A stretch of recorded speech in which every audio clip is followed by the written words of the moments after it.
As Vladimir Putin prepares to preside over the pomp of Victory Day on May the 9th for the Patriotic War, a day originally consecrated to the defeat of fascism, we find ourselves staring not at a disciplined military juggernaut, but at a broken and brutalized war machine staggering under the weight of its own contradictions. The so-called second most powerful army in the world has been reduced to importing mercenaries, raiding gymnasiums, high schools to conscript young men, and making a mockery of their collapse, masking that collapse with pageantry.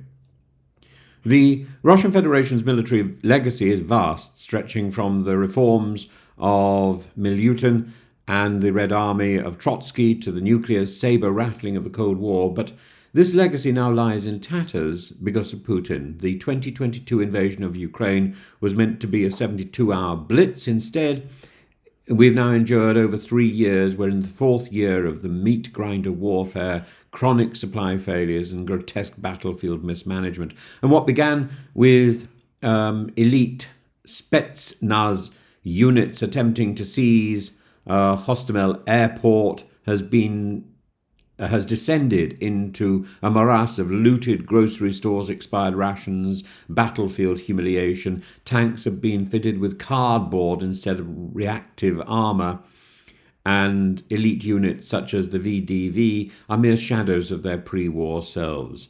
Despite reported increases in to over 1.13 million active military personnel, Russia's military is bleeding men.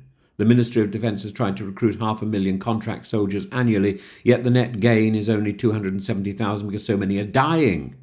In desperation, it's now possible to see convicts released from prison and sent into battle by the Wagner Group. Foreign nationals, particularly Central Asians, given the choice of deportation or conscription. Ordinary schoolboys and gym-goers forcibly dragged off the treadmill and into military offices, as was clear from videos last week.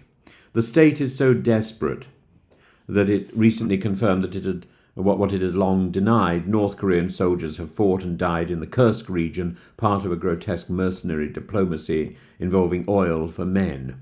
On paper, Russia had more tanks than the rest of Europe combined. In practice, over 3,800 of them have been destroyed, many of them from the Cold War era, with T-55s now dug in as glorified pillboxes. The once vaunted Armata program has virtually collapsed, its flagship tank seen in Ukraine only to be quietly withdrawn weeks later. Russian air power has also faltered. Su-34s and Su-25s have been lost in droves. Pilots rely on commercial GPS services velcroed to their cockpits. The Black Sea Fleet has been gutted, its flagship Moskva sunk, and naval command posts obliterated by Ukrainian strikes. The original goals of the war, toppling the Kyiv government and halting NATO enlargement, have not merely failed, they have backfired spectacularly. Sweden and Finland have now joined NATO. Ukraine is closer to the West than ever. And Russian denazification rhetoric has been met with the resolute unity of a defiant nation.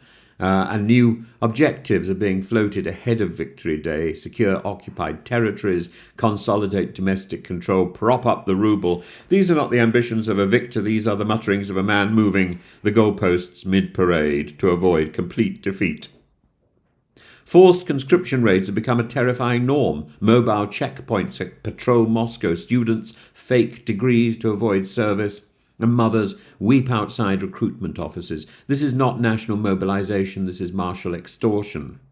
And the Russian people, especially its youth, are resisting with their feet. Nearly 900,000 have fled the country. Those who remain are either silenced, suppressed, or sacrificed. And all this amid profound demographic decline and a collapsing industrial base. Putin will appear on May the 9th, standing on top of Lenin's mausoleum, flanked perhaps by imported troops from Pyongyang or a few battered tanks dragged in for optics, but behind the spectacle lies decay. The myth of Russian military might has been exposed as just that, a myth. This war has revealed not merely the inadequacies of Russian equipment, strategy and manpower, but a political system so brittle it must now import cannon fodder and arrest schoolboys to survive. Victory Day, once a day of solemn pride, risks becoming a grotesque theatre of denial.